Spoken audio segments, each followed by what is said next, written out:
start up one stream, at least one today. We're gonna be reacting to this the dark physic. I don't know. I can't read that word for real. Physiologic, physiologic. I could. I mean, I know what it say, my nigga. We're not finna go there. But yeah, bro. Before we do this though, click this button. Subscribe, my nigga. Subscribe.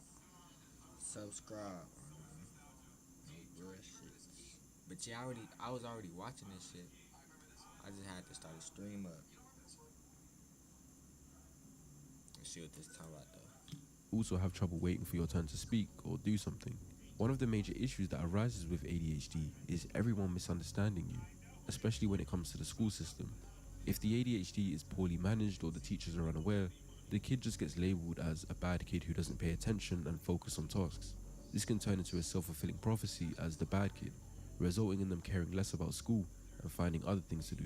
So between having a turbulent home life and having a disorder that puts him on medication, Melly's self-esteem was probably much lower than his peers. However, when you look at his social media during high school, aside from the posts already shown, he seems to be the charismatic and confident one, making up trends, flirting and getting with a lot of girls, and being very active on social media in general. I believe this may have been a defense mechanism, almost creating a new persona to forget what was going on at home. And that's why sometimes the two worlds would intertwine when he would post suicidal posts on his social media, then the next day be all charismatic again. The charisma wasn't fake, but it was a way for him to stop feeling powerless. Even musically, in future interviews he claimed, "I always knew I was going to be a star, and that's all I wanted to be," which I believe was because he needed to be something big and popular to override the feelings of worthlessness and shame. His first attempt at music, at least from what I could dig up, was his LOL freestyle he dropped on SoundCloud in July 2013 at 14 years old. Uh, freestyling, know that I'm freestyling. Yo, girl in my crib, and you know she free balling. Niggas be tripping, but never be body. You keep talking all this shit, and I'm a happy rockin' A party. year later, Melly would get behind the mic alongside Yeah, a different set Melly. of friends, a group they'd formed called Ghost Bros. Say that you trust me, say that you different, not even words. Melly had his songs posted to YouTube, and they even attempted live performances in their local areas. However, it didn't go anywhere. This attempt at music was all in the midst of his depressive posts, showing he was trying to balance two worlds. Even though it wasn't quite working, the music ambition didn't die, but Melly wanted money, and he'd come up with quite a sinister way to make it. So my job was stealing everybody's iPhone around school and jailbreaking them, and then I sell them. His first method was robbing phones off other kids and jailbreaking them, and then selling them. Jailbreaking back in 2014-2015 would have made the phones way more desirable, as it allowed for the phones to have special features like getting paid games for free, having custom fonts, screenshotting on Snapchat without the other person knowing, and many more things that would have been cool to other teenagers or young adults at that time. Not only did Melly just sell the phones, but he advertised his jailbreaking, bypass and underground activation skills on Facebook, so he did technically have the skill set to sell the phones clean. Knowledge of this makes his second method even more evil. I get a lock, you know the iCloud lock? I steal the phone, iCloud lock it, sell it to your ass lock. Then you gotta give me the phone back, cause you gonna think I'm gonna unlock it for you, then I'm gonna drop off. Keep doing it. I mean like 1,800 a week off that shit. Based on his wording, it sounds like what he was doing was roughly this. Step 1, Melly robs someone at his school for their iPhone. Step 2, he advertises and sells the phone that is already iCloud locked. The buyer hands over the cash. Step 3, the buyer realizes it's still locked and can't be used. Step 4, Melly says, "Give it back, I'll unlock it for you." Step 5, the buyer hands it over, believing Melly will fix it. Step 6, Melly drives or runs off with both the phone and the money. So on top of stealing phones themselves, Melly was also conning people and robbing them of their money. It's a heinous scam, and with all these hustles combined together, it's plausible he was making $1,800 a week on good weeks, at just 15 or 16 years old. Melly did flex his money online, but I don't think the money was the main attraction for him, because he still carried his gun around these times. And one day, at just 16 years old, Melly decided to use it.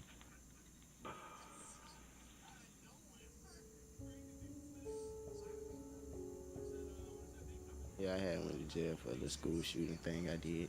School shooting thing. Yeah, I was shooting by the school. I had my gun, you know what I'm saying? I had brought it to school one day, then he told that I had that bitch at school, and then he fought. I guess he had his homeboys follow me, because I was still trying to find out who the had my shit till one day I found out they had my shit. And the next day I just went, I had to bust at them boys for that. Melly attended I Vero had Beach to High bust School at. and just Nah, he said I had to bust at them boys for that. No, that boy was a demon. like he'd been doing since elementary, he That boy carried his was a gun in his bag demon. there too. According to Melly, for whatever reason, on the 19th of October 2015, some boys had taken Melly's gun from his bag when he was unaware. Melly felt humiliated in this moment. The boys were older, aged between 17 and 20. Melly had already supposedly had to endure abuse from an older male at home, and it had been eating him up inside. So he now wasn't going to allow himself to be punked by some older boys and let them feel like they had power over him. Melly would take to Facebook that night and express that something was coming. So that once you put your hands on that swivel, ain't no turning back. Yeah, That beast in me, dog, it's too late.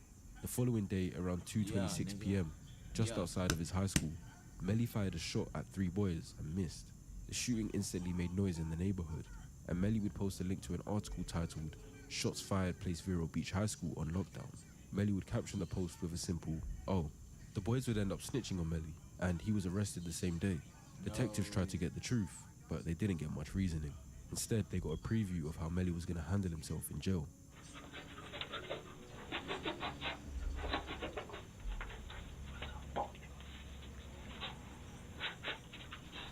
He's stupid as hell. However, despite knowing there was a camera in there, Melly still couldn't help suppress his affection for guns and started mimicking firing off shots whilst in there. Boom, boom, boom, boom.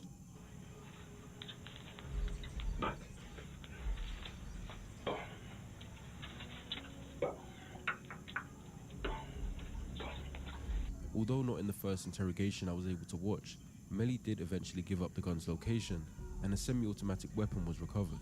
Melly was then charged with 3 counts of aggravated assault with a deadly weapon and 1 count of discharging a firearm in public. Melly would get sentenced to 1 year in youth prison after the shooting. With his first serious criminal charge as a youth, it opened up the possibility of Melly being considered for conduct disorder. Conduct disorder is a mental health condition that involves a consistent pattern of aggressive and disobedient behaviors. Conduct disorder can only exist in kids and teens prior to 18 years old. Antisocial personality disorder, which overlaps with what most people think of as psychopathy, can only be considered if conduct disorder was present by 15 years old. Because Melly was 16 when this happened, it still contributes to the analysis, but it can't be the sole factor. So we have to look beyond this event and see if the behavior was previously present. When diagnosing CD, there are 4 main categories, and at least 3 of them have to be shown within a 12-month period. Aggression to people and animals, destruction of property, deceitfulness or theft, and serious violations of rules. Each category has examples which I'll put on the screen, but I'll only point out the ones that Melly clearly shows. In terms of being aggressive to people and animals, Melly shows a couple of examples. Of course, the first one is the shooting we just spoke about. Although conduct disorder must be present by 15, any behaviors at 16 can still be evidence as long as other behaviors were previously shown before that. Regardless of the provocation, taking a gun and firing at people, especially since it was outside of school during the middle of the day where it could have hit anyone, is extremely reckless and aggressive. It was an early, very clear sign of a disregard for other people's safety. Given his obsession with guns, it's possible that this incident let him play out a fantasy he'd been building in his head, and he was looking for an excuse to do so. There's also threatening behavior where he himself admits he brought knives into school and threatened to harm other students with it. Crazy I shit. kept bringing knives to school and shit. I f***ed around and pulled one out of one of them motherfuckers in the lunchroom. So you pulled a knife out of someone at school.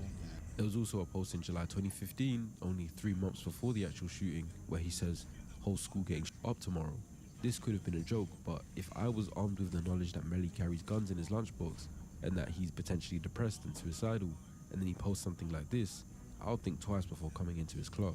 Which is why, in my opinion, it crosses the line from being a dark joke into a genuinely threatening post, especially with the context of him actually carrying guns into school. Next is destruction of property, and the clear proof here is Melly and Juvie setting the woods on fire when they were kids. The fire became so large it required the fire department to deal with it. We got bored one day and we just set all them woods behind y'all on fire. Like, them bitches was on fire. In terms of deceitfulness or theft, Melly's entire money making as a teen relied on having this trait. As mentioned, Melly documents the phone scam he used to run, which involved stealing people's iPhones and selling them on, or while selling it, exchanging the phone for cash, then when they realized it's still iCloud locked, taking the phone back and running. He literally thrived off deceit and theft, and actually seemed to find pleasure in doing so. In terms of serious violations of rules, Melly has a few. Bringing guns and knives into school was breaking the rules without a clear reason. other than for his own desire or sake.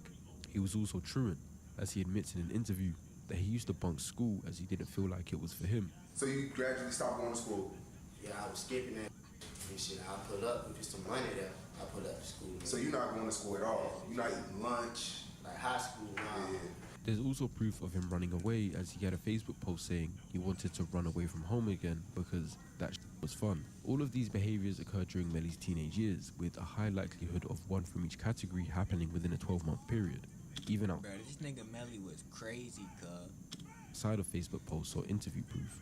Therefore, in my opinion, I'd suggest it was highly likely Melly was suffering with conduct disorder from a young age. It's not clear why, but it can be both genetic and environmental. Melly was raised in Gifford, Florida, which is a poor area, but I still believe his behavior, such as shooting at fellow school students, is caused by more than just poverty and higher crime rates. It can be caused by an unstable home environment, which I feel applies more in Melly's case. Abusive stepfather and a mother who failed to give him enough love to feel worthy, Melly had emotions that were hard to understand or talk about, so he outwardly projected aggressive and deviant behavior, contributing to what looks very much like conduct disorder. That's my opinion, not a diagnosis. But either way, Melly was clearly troubled, and prison was the only place he was bound to end up in during that time. However, during that first stint, a window of opportunity opened up for Melly. So Murder on My Mind, when did you write that, and what was going on in your head when you wrote it? The first time I got locked up. You wrote it while you were in jail? Yeah. Melly thought up some lyrics for a song whilst in jail. He hadn't become a rapper on the outside yet, but now all he had was free time. He tapped back into his musical side for a song he'd later call Murder on My Mind. I'd prefer to refrain from using song lyrics as an indication to any psychological analysis in this video, as in Melly's case, I do think some songs are just artistic expression and are made up stories versus actual reality, but I think it slightly differs with Murder on My Mind. The lyrics contain the constant repetition of, I got murder on my mind straight after waking up in the morning. He lists the guns he thinks about all day. He gives a vivid description of an experience where he murders someone. Yellow tape around his body, his face is on a t-shirt, his family's traumatized. I reloaded my pistol, cocked it back and shot him twice. He died inside my arms, all on my shirt. This isn't a recount of an event that happened. This is an artistic expression of how Melly is feeling inside. After years of feeling powerless, he feels like he needs to express the opposite, to create a version of himself that is the attacker rather than the victim. But the song was actually good. Melly had a great voice. So in the prison, he received slightly different treatment from your average prisoner. You used to pay me what, 4 Rice Krispies? I had to start charging that bitch. They kept telling me slide my shit. I was like, nah, bro, I ain't doing that shit no more. You know what I'm saying? Then the nigga had So wait, that was paying you what? Wait, go back. Rice Krispies, bitch, with the blue wrapper. Everyone in jail, including the guards, loved Melly's song, and that helped him get through his sentence with optimism, knowing that when he gets out, he'll be making music that goes viral, and that's exactly what he did.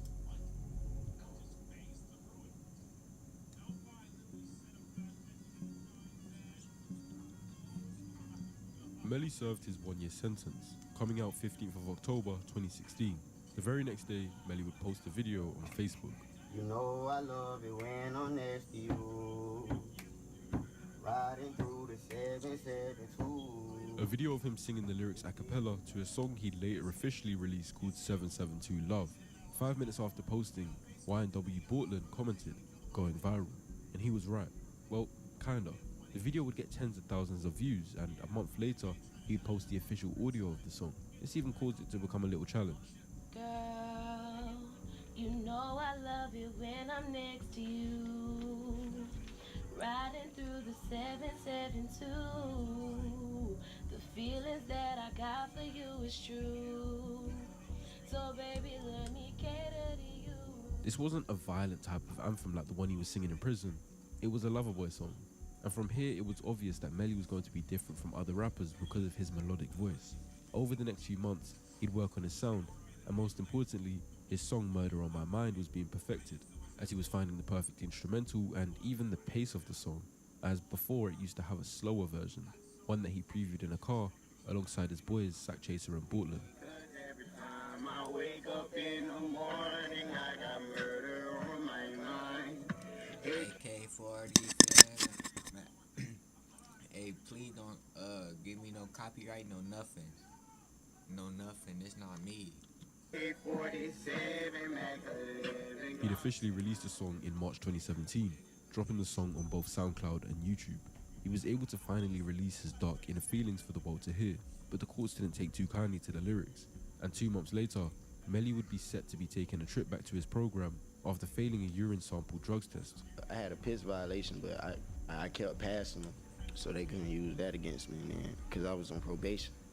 They just brought up my other one. They brought up my song, Murder on My Mind, in court, and then they sent me back. He took to Facebook on his 18th birthday to let his new fans know that he'd been missing for a while. I apologize to all my fans. I'll be locked up in a level 6 program for 6 months. I was sentenced on my 18th birthday, May 1st, 2017, due to negative music. Just know I did it for y'all. I'll be back shortly. A level 6 program is a part of Florida's Department of Juvenile Justice for juvenile offenders aged 16 to 19. So Melly would essentially be going back for a second stint after not even being out a year. It must have been frustrating to feel like he'd finally had way out with music, but the opportunity was fading away in front of him for reasons he didn't see fair. For someone who'd, in my opinion, already gone through depression, and as we'd seen, suicidal thoughts, this was another tough stint to endure. He'd announced his actual start date was June 23rd, but 2 days following this announcement, he'd say, "I don't want to die alone," to which Sack Chaser commented that he misses Melly. However, things would take a turn for the best, and Melly's music actually started to blow up whilst he was away. Seemingly, after his music had started getting traction, and Melly started getting clout after his first prison stint, him and his mother rekindled their relationship, and she was now helping further his career. She helped with merch, music videos, and promotion. The 772 Love music video was filmed and posted whilst he was away and got numbers instantly. Then Murder on My Mind grew astronomically and got 2 million streams. This was enough to catch the attention of 100k management. His new manager, 100k Track, said he instantly saw the future potential and helped him drop his first EP in December 2017. It's safe to say that he was experiencing more success whilst away than he did when he was out. In 2018, Track helped sign Melly with 300 Entertainment, the same label that worked with many big names like Young Thug and Migos. And the following month, Melly was back in the streets. He got straight to business and started selling out local shows. And 2018 was really the first time Melly could feel the stardom he was building. And he managed to keep the same friends with him the whole time. Juvie, Sack Chaser, and Portland surrounded Melly in music videos, stood by him in shows, and helped in different ways to build the YNW brand.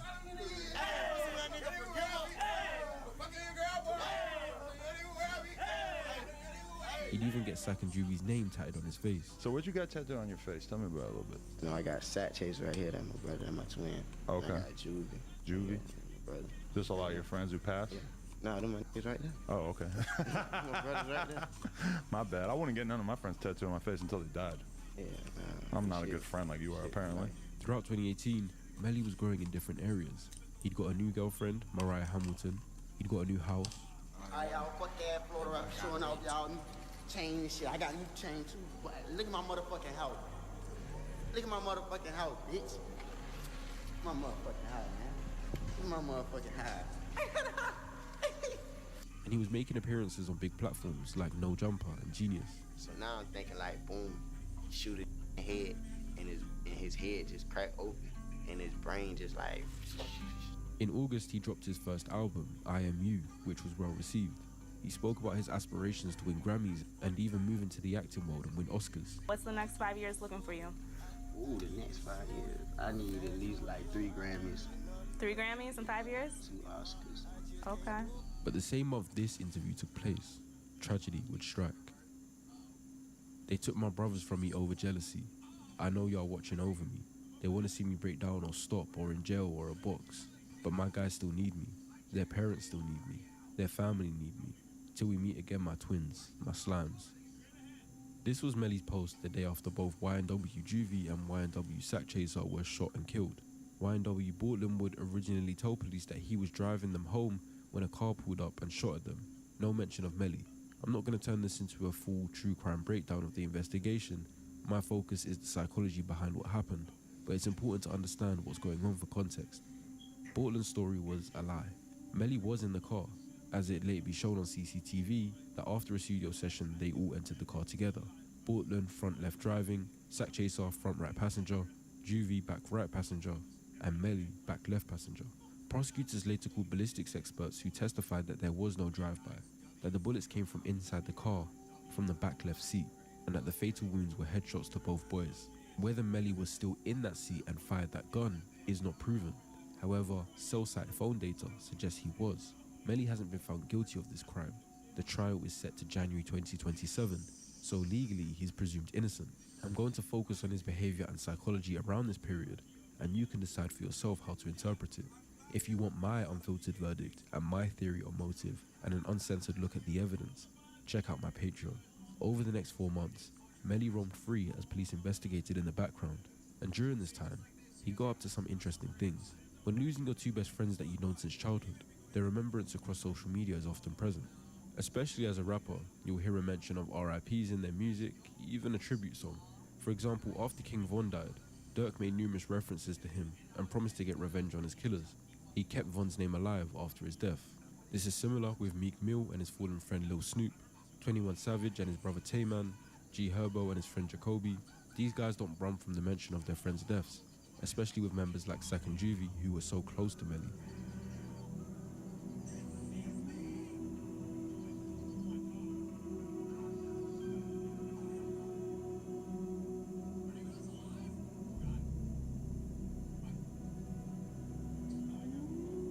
I've watched countless interviews of Melly between Sak and Juvie's murders and Melly's arrest, and not once does he voluntarily bring them up.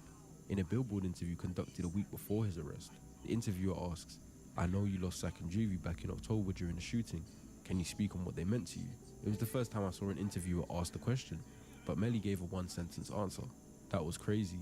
They were my brothers, my day one brothers." The interviewer wanted to press for more and asked, "Were you targeted in that as well?" To which Melly vaguely replied, "Nah, I can't speak on that." In the same month, he had an interview with Power 105.1, and the host asked him to explain the tattoos on his face. As mentioned, from a previous interview with Adam 22 before the murders of Sak and Juvie, Melly revealed he had both of them tatted on his face. Now given an opportunity to explain all his tats, he explains all of them except Sak and Juvie's. So you have a lot of tattoos, face tats at that. Can you talk about them, explain them, what made you want to get them? I got one, I think, somewhere on here. Yeah, left side. That bitch say 90s baby. Okay. And I got the 17 somewhere on my face. Yeah, 17 right here. What does that represent? Like at 17, I did some crazy shit. Like I was going through something. Then I got the heart. What's the heart represent? Just look cool. But he'd never brought them up in interviews and was given an open goal here to talk about it, and instead spoke about his other relatively irrelevant tats. He allegedly deleted Instagram pictures of them too. And when it happened, Melly and Kristen had Instagram pages. He went on his page. They went on his page. Whoever took all the pictures down of Chris and Anthony and made it look like they was never existed. On top of this, Melly attended a music video only hours after losing two of his best friends, where he was happily dancing, trying to liven up a seemingly traumatized Bortland next to him.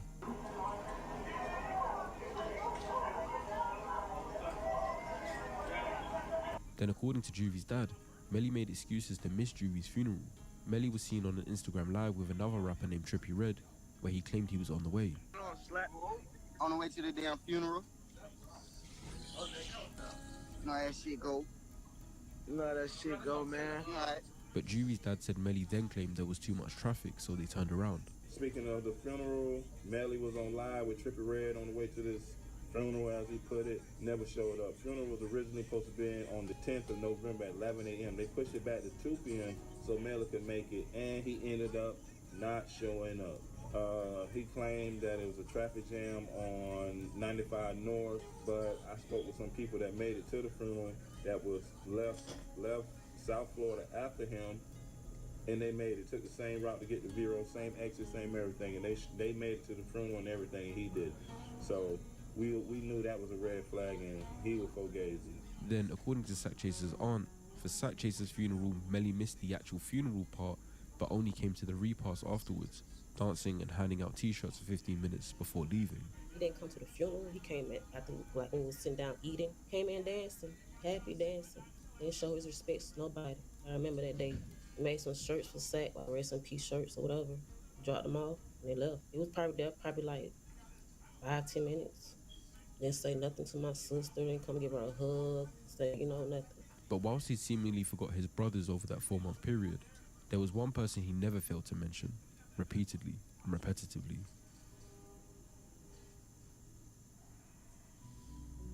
I got dye in my head, pretty smile. I always I kept ain't that. gonna lie, that shit is crazy. Whoever, Melly or Melvin, Y'all don't think that's nah? What? It's nobody. I remember that day. We made some shirts for Sack, like rest in peace shirts or Nah, whatever. Dropped them off and they left. It was probably there, probably like 5-10 minutes. Didn't say nothing to my sister. Didn't come give her a hug. Say nothing. But whilst he seemingly forgot that's Melvin. You could see it in the eyes. his brothers over that 4-month period, there was one person he never failed to mention, repeatedly and repetitively.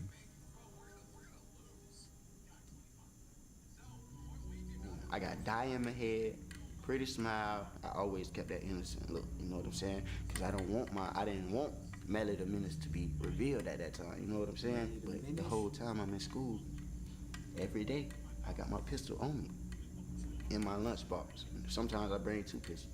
I didn't want Melly the Menace to be revealed at that time. This was the first public mention I could find of Melly claiming to have another side of him. He claimed he purposefully presented himself as innocent with dyed hair and a nice smile so that people never suspected he was the kid carrying guns around in his bag.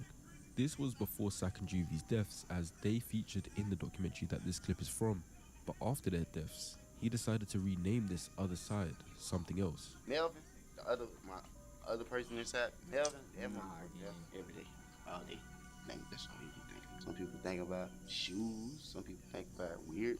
They go with the murder on his mind, and I'm like, hey, bro, do you? He claims that his other side is called Melvin, and he thinks about murder all day, every day. But this mention of Melvin in December 2018 would be his new main attraction for the remainder of his freedom. Whew. Nah, Melvin. Alright, Melly is loving, genuine, turned up, happy. Michael Jackson.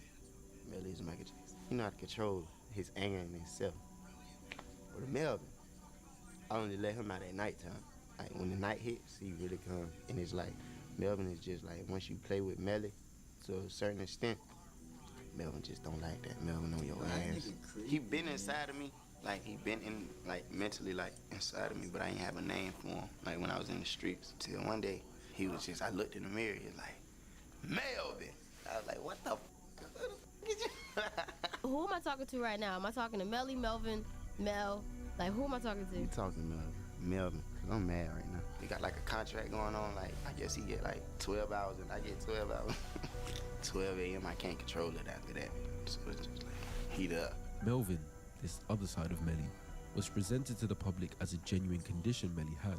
He called it split personality, and the public ate it up, claiming to notice when certain actions were Melly's doing and when others were Melvin's. And of course, Melly fed into this. Typically when people claim to have this split personality, which isn't an actual clinical term anymore, what they're actually referring to is DID, dissociative identity disorder. Dissociative identity disorder, formerly known as multiple personality disorder and split personality disorder, is a mental health condition where you have 2 or more separate identities. Now, straight away it seems like, well, there you go, that's what Melly has. However, it's a bit more complex than that. Dissociate means to separate or disconnect. People with dissociative identity disorder may experience several different personalities, usually referred to as alters. Each identity may have different behaviors, memories, thought patterns, or expressions. The identities might even have different ethnicities and ways of interacting with their environments. These personalities control your behavior at different times. Memories may not transfer from one identity to another, which can cause amnesia, which is gaps in your memory. The presence of amnesia is often an important symptom that raises concern for the diagnosis. There are 2 forms of DID. Possession, where identities present as if being an outside being or a spirit to control of your body. You might speak or act differently in a way that's obvious to others. It's an unwanted identity and the personality switch is involuntary. Or non-possession, where identities are less known to others. You might feel a sudden change in your self-identification as if you're watching yourself in a movie, instead of being in control of your speech, emotions, or behaviors. But Melly doesn't really lean into either because he doesn't randomly get possessed by Melvin. He claims Melvin comes out at night or when someone angers him, and he's fully aware of Melvin's thoughts and intentions. The main symptoms of DID include having at least 2 identities that affect your behavior, memory, self-perception, and ways of thinking, amnesia or gaps in memory regarding daily activities, personal information, or traumatic events, and that the different identities affect your ability to function in social situations or at work, home, or school. So from a clinical perspective, he simply doesn't meet the criteria for DID, especially the amnesia and loss of control. I'm not diagnosing him, but I'm confident in saying that this doesn't look like dissociative identity disorder. Melly seems to embrace Melvin. He frames it as if Melly is the light, Melvin is the dark. Melly is jolly and charismatic, friendly, Michael Jackson. Melvin is dark, sinister, thinks about murder. The thing is, Melly has gone through things that would cause DID, including physical abuse, neglect, and depression. However, the way he expresses Melvin just doesn't align for me. My opinion is that Melvin is just Melly's dark side. Think about the guy who, on the outside, is a loving husband, a family man, holds down a good job, but on the side, he's a serial cheater with no remorse for his wife's or kids' feelings. His characteristics while being the family man are going to differ from his promiscuous prowler side. Think Ghost from Power. The reason I think Melly adopted this dark side was because of his home situation. The alleged physical abuse from his stepfather, feeling unloved from his mother, combined with his fascination for guns from age 9, there's a chance he felt inside like he needed to hurt someone, but couldn't hurt his own parents. That was a step too far. But he'd taken knives into school and threatened students, he'd been suicidal himself and had the Baker Act implemented onto him, and at 16 he shot at 3 school classmates who had stolen something from him. He claims to see demons in his sleep, but I think what he calls demons might reflect him wrestling with the idea of causing harm to others to externalize the rage he feels within. The day before he shot at those boys, the day they took his gun, he put out the Facebook post saying, "So that once you put your hands on that swivel, ain't no turning back. That beast in me, dog, is too late." That beast he mentions, I believe, is an early reference to what he'd later call Melvin. He feels two sides of himself. One that is a nice kid, but weak and helpless due to suffering abuse, and the other side who is violent and ready to fight back. And it's this one's job to defend Melly. In fact, it may be a case where Melvin is the real Jamel Demons. Melvin is the bullied kid who wants to fight back. Remember how I said that Melly developed a charismatic side of himself to kind of hide the pain back in school? That's what became Melly. Melvin was the real him that felt insecure and bullied and abused and worthless inside. And as a result, that inside version of himself became violent and vengeful. Now he's a celebrity with status and has to portray a certain image. He frames Melly as the version of him that's real, and that Melvin is this side character that is dark and murderous and has these bad intentions. But I really feel like that dark side is the real him that he has to hide from the world, just like he claimed he did back in school times. I think most people have different modes or different versions of themselves. For example, when you're at work, you might be more formal and organized versus when you're at home by yourself. When you're at home, you might have vices or indulge in degeneracy that no one knows about. In my opinion, Melly's other side is just more aggressive and violent than most people due to the mentioned reasons. He just decided to give his two sides a name. In fact, some people believe Melly only came up with Melvin for promotional purposes. In January 2019, Melly would drop a song with his biggest feature to date, Kanye West. This was huge for his brand to be recognized by one of the most successful artists of all time. The song explores the idea of having different or mixed personalities. Kanye himself is publicly known to be living with bipolar disorder, which is a mood disorder, not multiple personalities. So the track plays into that two sides of me theme that fans already associate with him. But the Melvin persona only had increased mentions in the month prior and the month of the release of this song, which makes some believe that this was in fact just something made up to sell the idea of the song. But before this song actually dropped, Melly had to do another quick stint in jail. Back in June 2018, Melly had been arrested for possession of a weapon as a convicted felon and drugs possession after being pulled over. Nothing happened back then, but they decided to arrest him again based on those charges on January 3rd, 2019, for which he'd only have to serve 22 days. After he got out, he thought the next few months were going to be a movie. He had a tour planned around the US, which was starting in New York on February 11th. He would perform what would now become his final show. Yellow tape around his body, it's a fucking homicide. His face is on As before he could perform his next performance in Washington, D.C., he found out the police had a warrant out for his arrest. He handed himself into the main jail of the Broward County Sheriff's Office back in Florida and was charged with the murders of YNW Sack Chaser and YNW Juvie. Oh yeah, he handed himself in. He ain't want to be TK. He ain't want to go on that race, I'm telling you. After watching the trial itself, hearing from different witnesses, seeing footage of Melly's own associate snitching in the interrogation, there's a strong case for anyone to have suspicion that Melly did indeed murder two of his supposed best friends in cold blood. Let me ask you, when you finally got to Bang's house and you saw Melly, was he wearing the same clothes as he left the club in? Did you see where his other clothes were at? What's your impression? What do you think happened? Same thing y'all think. I've seen the crime scene photos.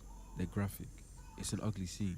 And to comprehend that a 19-year-old Melly could have done this, seen the bodies lifeless, faked the drive-by, shot them again, and then change clothes and go to a music video the same day is insane, but not impossible.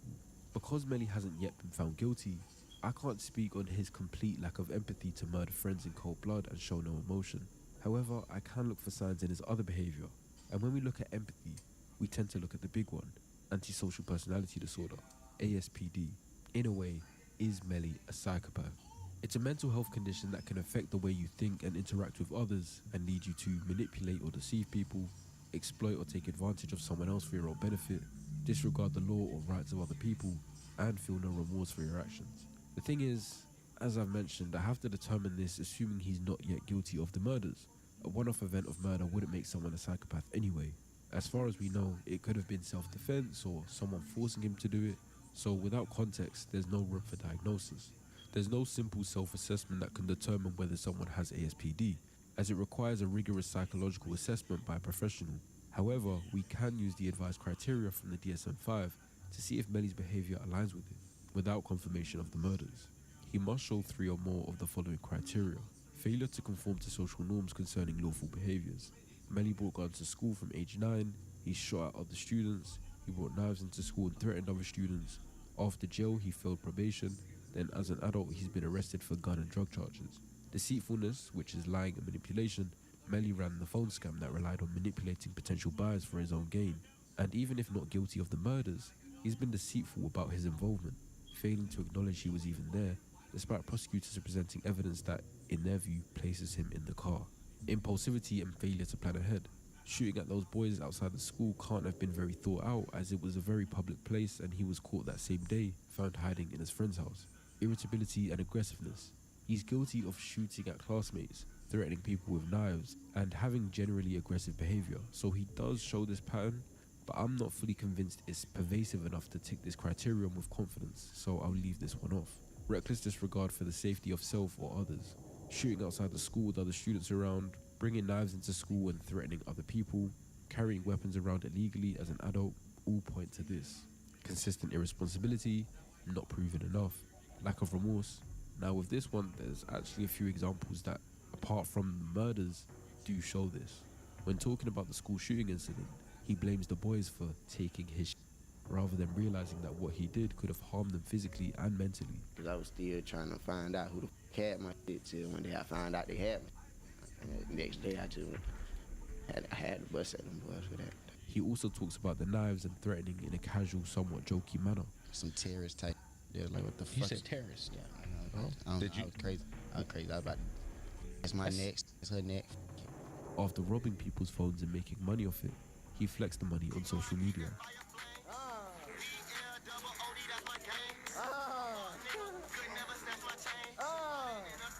And although I won't use it as evidence, if he is guilty of murdering his friends, moments like this... They said he could get the death penalty. The death penalty, nigga. Boy, that boy gonna die, boy. This make it seem like not only does he not care, but he almost jokes about it. And I murdered a bee. I am not no human murderer. Since becoming an adult, Melly has been in and out of jail for short stints on charges related to weapons and drugs. Despite having music fame, he has a tendency for failing to conform to society's rules. Although I can't diagnose him with ASPD, it's for sure clear that he has antisocial traits. He's more than a reckless teenager just misbehaving.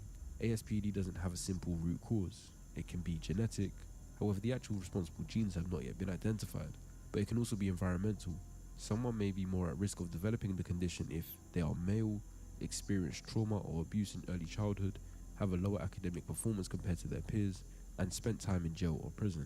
Melly has experienced these risks, and he shows traits, so whilst being unable to diagnose, I am willing to say he has traits that align with psychopathic tendencies, which in my opinion could make him capable of killing without normal remorse if he chooses to do so.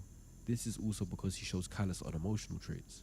Callous unemotional traits are a persistent pattern of behavior characterized by a lack of empathy, guilt, and remorse, and a disregard for the feelings of others. Melly doesn't just do these crimes for survival, he does it for selfish gain or personal satisfaction, with zero care for how others are affected, making him dangerous to those around him.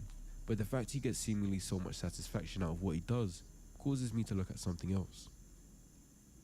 When you hear the word sadist, you probably think of serial killers and people who like to torture others. But thinking of sadism only in these extreme terms glosses over the many examples of sadistic tendencies we see and may even exhibit in everyday life, which is why there's a term called everyday sadism. Murdering someone in cold blood or torturing an animal are examples of extreme sadism, but the trait is also at the root of less extreme behavior, leaving a bad YouTube comment and hoping it will hurt their feelings, or smiling inside when you make fun of someone's insecurities.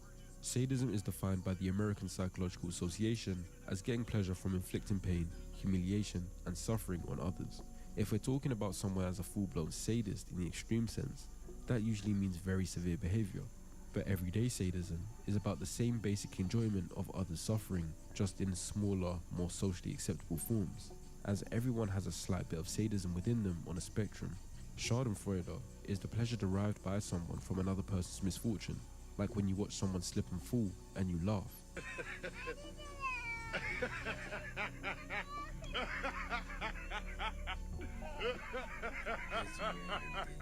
My mind, he seems fascinated with how guns can take someone's life away from them, lusting at the idea of murder.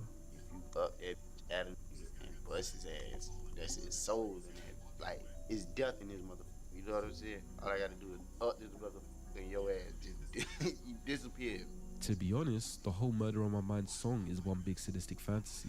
I think that my opinion would be changed if Melly made the song at the heights of his career, but he made it when he was barely recognized, whilst in prison, and whilst a teenager going through a turbulent time up to this point.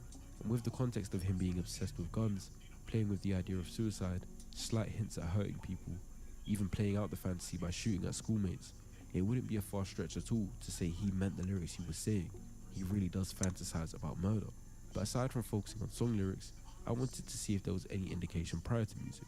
The first indicator of his lust for killing came in 2015, when the tone of his post switched from suicidal to murderous. In July, he posted, "Whole school getting shot up tomorrow." When his previous messages had been suicidal, this seemed more like he had frustration he wanted to displace. He didn't act on it, but in the same month he then posted, "Tired of living, all I think about is death and killing," with a smiley face. He then seems to have started running the phone scams, which, in my opinion, is two-sided. On one hand, he's from an incredibly poor area where you have to find ways to make money, and crime is an avenue you turn to, especially theft. But Melly would flaunt this money over his social media and claim he was making $1,800 a week. Keep doing it, keep doing it, keep doing it. I mean, like, $1,800 a week off this. There's survival money, and then there's just greed. However, it's not the greed that makes it sadistic. It's that when Melly tells these stories, acknowledging the victims he stole the phones from and the victims he scammed, he says it with pride, like he enjoyed the fact he was able to trick those people and gain from it. Those people gave him money, and their phones got taken. Then, the months prior to the school shooting, Melly started posting guns, and claiming he can't go a day without clutching one. The lines get blurred here because it looks like he has more a fascination about guns themselves rather than the violent act, but I do really believe he wanted to know what it felt like to use it on someone, to inflict that pain, to see the gory settings, but he just wasn't given enough reason to. I'm not going to go all out and call Melly a full-blown sadist, but I would definitely say he has sadistic tendencies that go well beyond the average. He clearly likes the idea of violence and killing, and has flirted with it in real life. But in terms of truly extreme sadistic acts, most of it so far has been in his fantasies and music. I also think the fact he was able to go to a music video shoot mere hours after allegedly killing his friends, or at least by his account, his friends were killed in a drive-by car that he was allegedly in, shows he doesn't have a normal person's reaction to deadly violence. He was happy and dancing, showing no signs of grief. This shows to me that at some point between being born and being 19 years old, Melly had become detached from his emotions. By romanticizing violence the way he does, and by making murder sound beautiful through his melodic music, Melly creates what's called moral disengagement. Moral disengagement refers to the psychological mechanisms that allow a person to commit, admire, or normalize harmful behavior without experiencing guilt, shame, or moral conflict. It's the internal process by which someone switches off their ethical brakes so that they can justify violence or cruelty as acceptable, deserved, exciting, or meaningless. Instead of thinking, "this is wrong and I should feel bad," The mind reframes it as, this is normal, this is entertaining, they deserved it, it doesn't matter. In both a legal and general moral sense, murder is by definition never justified. The term murder specifically refers to the unlawful, unjustified, and often premeditated killing of a human being. However, somewhere along the way, Melly started to see murder as exciting, smiling whilst he refers to it in his lyrics. You disappeared, bitch. Melly used to be a victim, and in an attempt to get back power, he became the villain who loves dishing out the violence, rather than the little boy receiving it. That's why in the months following the deaths of his best friends, he struggled to even pretend to care.